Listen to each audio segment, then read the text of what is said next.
Hello, we're at the Canadian Rheumatology Association meeting in Ottawa, and this is the second Facebook Live interview for the Arthritis Broadcast Network. I'm Michael Mallinson. I'm president of the Canadian Spondylitis Association, and I'm also a consumer rep on the Arthritis Alliance of Canada. I'm here with Janet Yale, CEO and president of the Arthritis Society, who is also chair of the Arthritis Alliance of Canada. Janet, can you tell me about your role with the Arthritis Society and what's new there? What's of interest to arthritis patients? Well, thank you, Michael. And first of all, let me say how pleased I am to be able to give this update live. And it's really a pleasure to be here wearing both my Arthritis Society and Alliance hats. So first off, at the Arthritis Society, we've been undergoing a fairly significant effort to really ask ourselves how we can be more relevant and impactful to people with arthritis and their families, their loved ones, and their carers.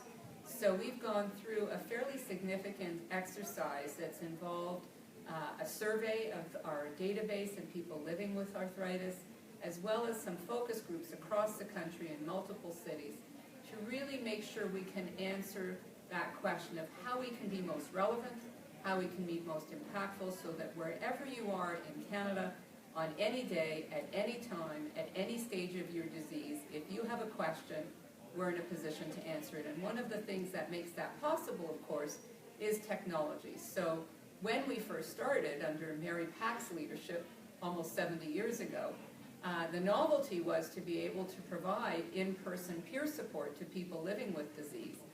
Now, of course, with technology, we can really scale up our ability to give people the information, the answers to the questions they have, anytime, any place, on any device, leveraging technology and doing it in a personalized way, because we have the ability with technology to be able to customize the information based on what you as a person with disease are looking for. So we're really excited to be on that journey. Some of that new stuff will be available in the fall, but we're working hard to bring it to market as quickly as possible.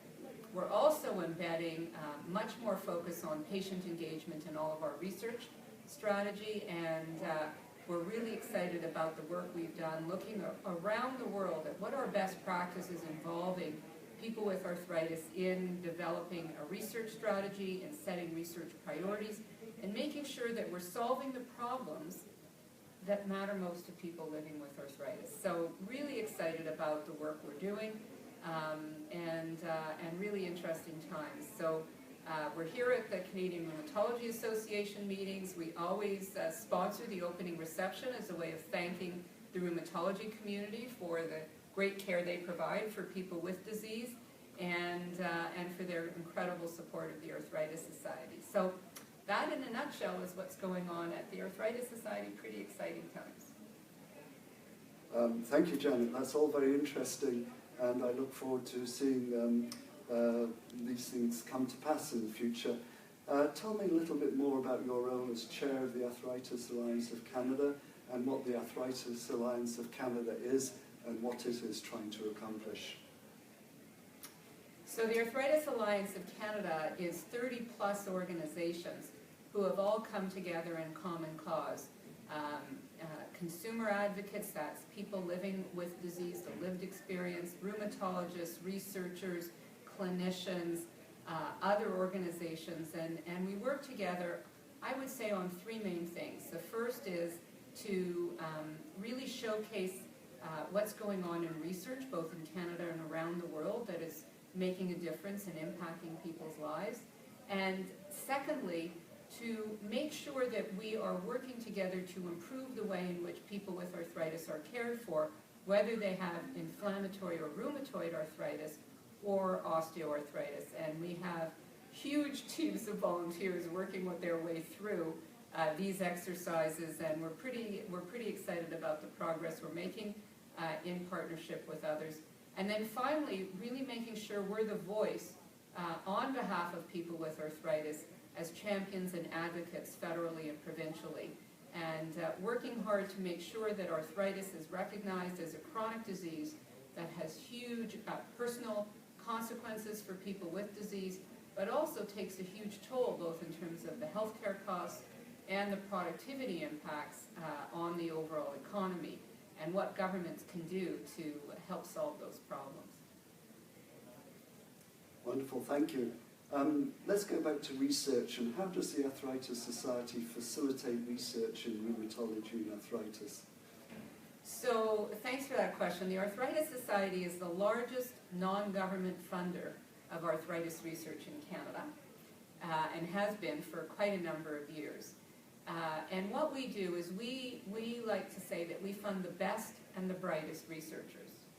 So we have every year an open call grant competition where different researchers apply for granting, and we have panels that review each grant application that include people with arthritis who are trained by us on how to think about these grant applications, because there's some science in there that can be a little bit intimidating, but we train people on how to do that.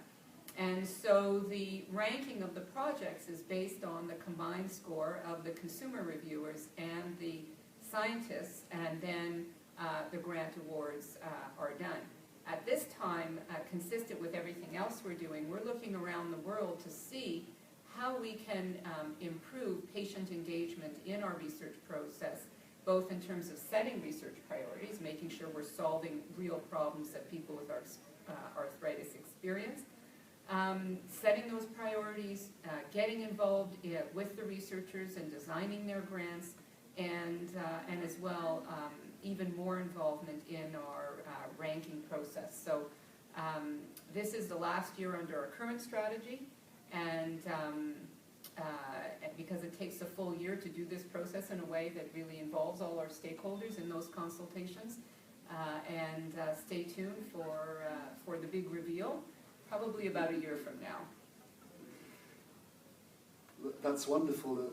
Is there anything else you'd like to add about your roles in the Arthritis Society or as chair of the Arthritis Alliance of Canada?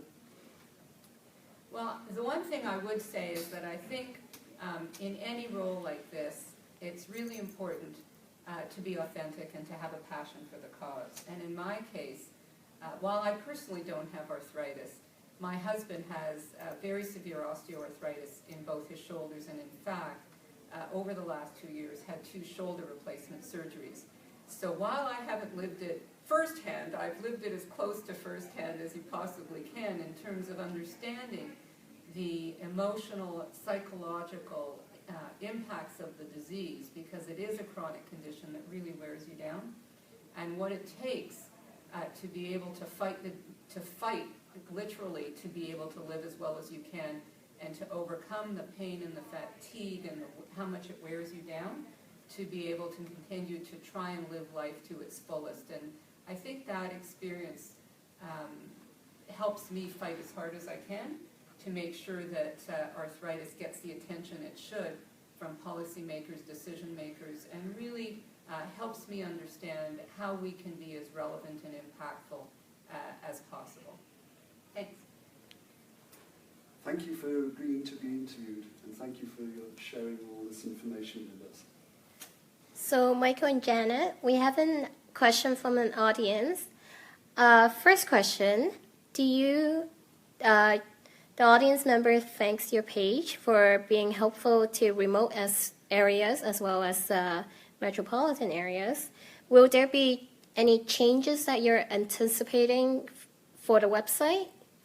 Absolutely, and we are doing a complete overhaul of our website as part of our efforts, because we really want to make sure that it's easier for you to find what you're looking for, and that we have the ability to be much more practical and relevant. So right now we obviously have limited resources in terms of how much information, how constantly we can update the information we provide people with arthritis. And what we really want to build is almost like, if you think about it, a newsroom function. So it's not just a technology that needs to improve, it's our capacity to real-time be able to collect information about what's going on in the world of arthritis and get it out there through various channels. Perfect. And the second question, have you found help as a caregiver at the society? Sorry, I didn't hear that. Have you found help as a caregiver at the society? So, as a caregiver of someone with arthritis. Oh, me personally? Yeah. Yes, you. Yes, absolutely. I have to say that working at the society was something that really helped me understand how to help my husband.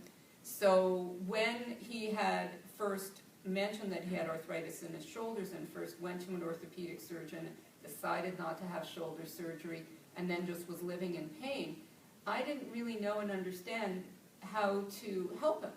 And after I started working at the society and really started to understand the importance of self-management and living well with your disease, and he'd always been active in terms of exercise, but he would go to the doctor and they would sort of imply it was just a consequence of aging, and he wouldn't push back and say there has to be something that can be done. It's not okay to live in pain. I'm tired all the time. I have no energy. So I actually, as I got to understand what the Arthritis Society has been doing for almost 70 years, as I say, to help people, I became much more assertive at home about saying, no, you don't have to accept this. You have to be your own champion and advocate with the healthcare professionals. And that was when he started to take charge of his destiny in terms of not just being exercising and being healthy, but in terms of thinking about going through shoulder replacement and the consequent physio and rehab to really be free of pain. Great. Thank you so much, Janet and Michael.